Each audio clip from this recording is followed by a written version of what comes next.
Assalamualaikum warahmatullahi wabarakatuh. Ini adalah pertemuan kita yang kedua untuk mata kuliah ekonomi politik.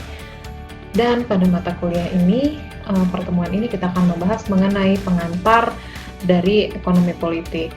Di sini kita akan membicarakan di antaranya apa itu definisi ekonomi politik, kemudian apa sih hubungan antara politik dan ekonomi, kemudian ruang lingkup dari ekonomi politik itu sendiri, serta bagaimana perkembangan ilmu ekonomi politik sejak awal mulanya hingga saat ini.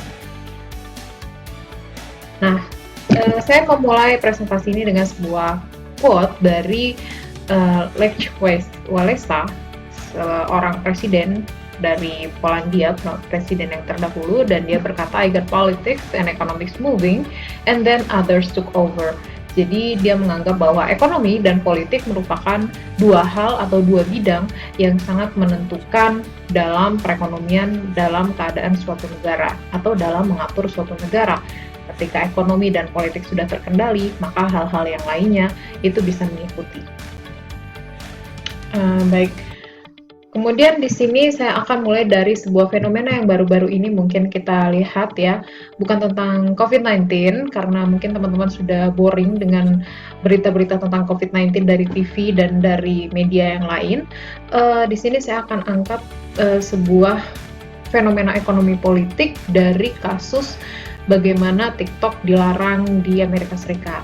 Apakah kita berpikir bahwa ini hanya permasalahan isu keamanan gitu ya, yang menurut Trump kemudian itu dilarang karena adanya isu-isu keamanan, atau karena keamanan pengguna itu tidak bisa dijamin sepenuhnya oleh TikTok? Apakah benar seperti itu? Atau sebenarnya ada unsur-unsur politik di dalamnya, atau bahkan ekonomi politik di dalamnya yang membuat TikTok kemudian bisa dilarang gitu ya di Amerika Serikat? Kita sama-sama tahu bahwa Cina dan juga Amerika itu sudah perang dingin dari sejak beberapa tahun yang lalu, dan saya kira ini ada kaitannya antara dilarangnya TikTok dan juga permasalahan perang dingin atau perang dagang antara Cina dan juga Amerika Serikat. Kemudian fenomena yang tidak kalah penting untuk kita ulas adalah yang terjadi di Indonesia sendiri, tentang bagaimana pilkada masih juga akan dilaksanakan di tengah pandemi COVID-19. Ini saya kira merupakan sebuah permainan ekonomi politik juga ya. Ini sebuah fenomena ekonomi politik juga. Dilansir dari CNN Indonesia, Tito mengklaim pilkada bisa bangkitkan ekonomi. Nah, kita akan melihat di sini kenapa sih kok kekeh banget gitu ya untuk mengadakan pilkada di tengah pandemi. Salah satu hal yang bisa menjadi pertimbangan mungkin di sini adalah untuk menggiatkan kembali ekonomi supaya di Indonesia tidak terjadi resesi. Nah, dari sini apa sih yang bisa Anda simpulkan dari beberapa fenomena yang tadi saya jelaskan? Jadi kalau kita lihat di sini sebenarnya ada hubungan antara politik dan juga ekonomi. Tidak ada tindakan politik yang bebas dari kepentingan ekonomi, dan tidak ada pula sebuah kebijakan ekonomi yang terlepas dari kepentingan politik. Keduanya saling dependensi ya, saling terkait gitu. Nah, bagaimana kaitan antara ekonomi dan politik? Sebenarnya itu apa sih? Apakah keduanya itu saling terkait? Nah, sudah banyak fenomena yang tadi saya jelaskan diantaranya, dan politik and economics, political and economy field are mutually dependent. Tadi saya katakan bahwa mereka saling terkait satu sama lain. PE or political economy is the basis for the government in decision making. Ekonomi politik merupakan salah satu dasar yang digunakan oleh pemerintah dalam mengambil kebijakan. Use political power to deal economic results. Economic situation also influence political decision. Jadi dalam hal distribusi, khususnya distribusi sumber daya, di mana itu merupakan salah satu kajian dalam ekonomi, tentu saja di sini ada kekuatan politik yang bermain, gitu. Dan sebaliknya, situasi ekonomi mengaruhi keputusan-keputusan yang bersifat politis, gitu ya. Jadi keduanya itu saling terkait dan tidak bisa dipisahkan. Nah, Jadi sebenarnya apa nih definisi dari ekonomi politik? Di sini saya akan jelaskan terlebih dahulu bahwa ekonomi politik itu merupakan studies the relationship of economics and politics. Jadi ekonomi politik itu mempelajari kaitan atau hubungan antara ekonomi dan juga politik. Apa itu definisi ekonomi? Definisi ekonomi menurut neoklasik adalah human behavior, mempelajari bagaimana perilaku manusia as a relationship between ends and scarce. Scare means which have alternative uses. Kita sudah belajar sebelumnya ya, apa sih yang dimaksud dengan ekonomi, karena kalian sebagai anak ekonomi di semester 7 tentunya sudah paham definisi ekonomi itu ada kaitannya dengan ends atau hasil-hasil produksi, and scare means ada kelangkaan dalam hal pemenuhan kebutuhan yang itu semuanya dibatasi oleh adanya pilihan-pilihan alternatif. Nah, yang baru mungkin bagi kita adalah politik. Apa sih definisi dari politik? Politik adalah is the study of who gets what, when, how. Adalah sebuah ilmu tentang bagaimana seseorang memperoleh apa, kapan, dan bagaimana. Jadi, itu adalah definisi politik. Sementara ekonomi politik dalam hal ini adalah ilmu yang mempelajari hubungan antara ekonomi dan politik. Sehingga simpelnya, use determine distribution of limited economic resources. Dalam hal ini ada dua hal yang terkait dengan ekonomi politik, yaitu government atau pemerintah dan juga market atau pasar.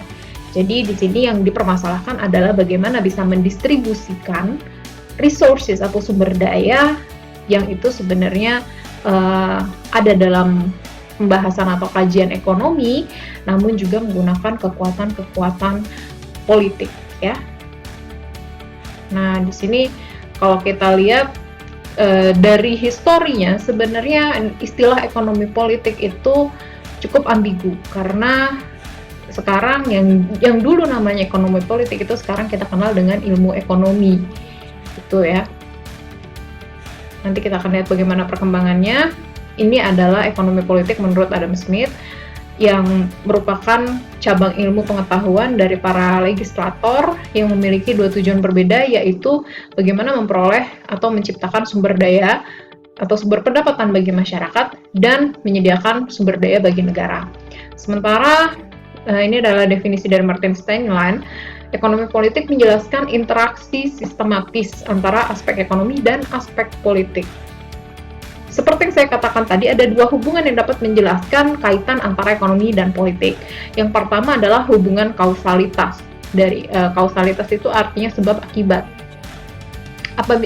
Antara satu proses dengan proses lainnya yang bersifat deterministik.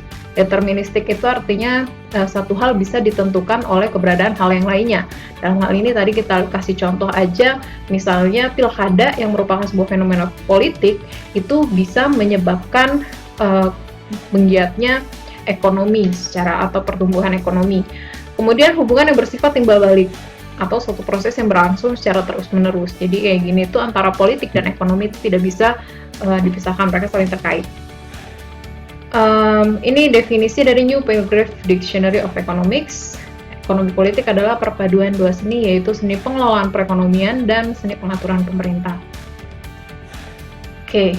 Menurut Encyclopedia Britannica, Political Economy branch of social science, ya. Kenapa dikatakan social science tidak spesifik ke ekonomi atau spesifik ke ilmu politik? Karena sebenarnya ekonomi politik ini dibahas secara umum di semua ilmu sosial ya, khususnya adalah di sini ada ekonomi yang membahas mengenai ekonomi politik, ada juga hubungan internasional, dan secara umum dibahas dalam ilmu-ilmu sosial that studies the relationship between individuals and society. Di sini saya kasih highlight ya, and between markets and states, using a diverse set of tools and methods drawn leisurely from economics, political science, and saya katakan tadi ada banyak aspek yang sangat bisa di-cover oleh ilmu ekonomi politik, bukan hanya ekonomi tapi juga ada di situ ilmu-ilmu sosial seperti sosiologi. Kenapa? Karena yang dibahas itu adalah manusia.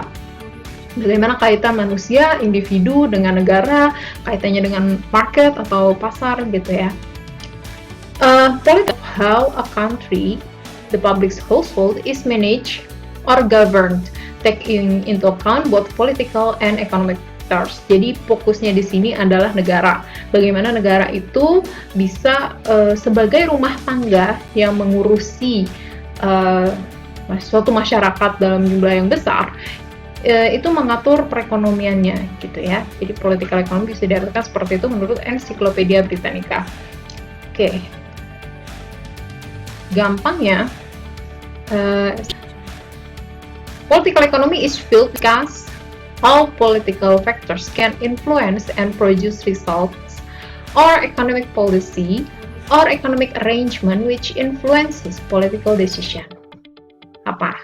Jadi, ekonomi politik itu adalah sebuah bidang ilmu yang mendiskusikan bagaimana faktor-faktor politik bisa mempengaruhi dan menghasilkan suatu fenomena terhadap kebijakan ekonomi dan pengaturan-pengaturan ekonomi yang nantinya juga akan mempengaruhi keputusan-keputusan politik. Baik, selanjutnya apa sih hubungan atau kaitan antara politik dan ekonomi politik? Nah, ini pembahasannya. Apa bedanya nih antara politik dan ekonomi? Politik, the activities associated with the governance of a country or other area, tentang bagaimana pengaturan suatu negara gitu ya. Sementara ekonomi fokusnya adalah wealth and resources, yaitu kekayaan, kemudian sumber daya, itu adalah fokus dari ilmu ekonomi. Bagaimana kita bisa melihat hubungan antara ekonomi dan politik? Misalnya dalam formation of economic policy, bagaimana sih kebijakan-kebijakan ekonomi itu dibentuk. Kemudian international trade, kita bisa melihat kebijakan-kebijakan ekonomi atau kaitan antara ekonomi dan politik itu dalam perdagangan internasional. Income inequality, bagaimana terjadi misalnya kemiskinan, kesenjangan, ketimpangan sosial. Kemudian war and disturbance, GDP per capita income, ini juga turut dipengaruhi oleh kaitan antara politik dan ekonomi karena menyangkut tentang bagaimana negara mengatur perekonomian dari masyarakatnya. Kemudian scams and corruption, ini juga termasuk pembahasan dalam ekonomi politik. Nah, saya katakan sekali lagi bahwa ekonomi politik itu merupakan suatu bidang ilmu yang luas yang tidak bisa hanya kita pelajari dengan satu bidang ilmu aja. Jadi di situ ada law, ada economics, political sciences, semuanya ya. Itu saling interdisciplinary. Nah, inilah perbedaan. Apa sih perbedaan antara ilmu ekonomi murni dengan ilmu ekonomi politik? Kalau ekonomi murni itu dia hanya mempelajari tentang kaitannya dengan beberapa aktivitas ekonomi yang paling penting yang seperti kita pelajari, produksi, konsumsi, dan distribusi gitu ya, berkaitan dengan kekayaan secara umum dan juga bagaimana manusia memenuhi kebutuhan hidupnya, bagaimana kita mengatasi kelangkaan.